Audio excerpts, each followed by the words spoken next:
অখণ্ড সংহিতা বা শ্রী শ্রী স্বামী স্বরূপানন্দ পরমহংসদেবের উপদেশ বাণী, দ্বাদশ খণ্ড। স্বাধ্যায়ের সৌভাগ্য।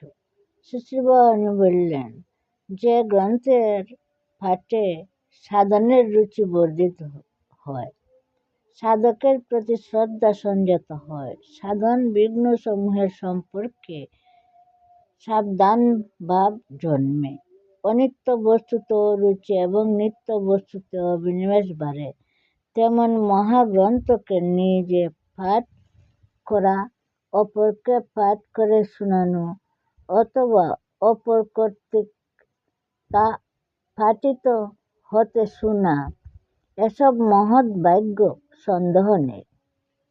প্রতিটি অক্ষর মাঝে নিত্য সুধা বরিশন, প্রতিটি শব্দের মাঝে দিব্য প্রেম প্রস্ফুটন, প্রতিটি বাক্যের মাঝে কেবলই আশার বাণী।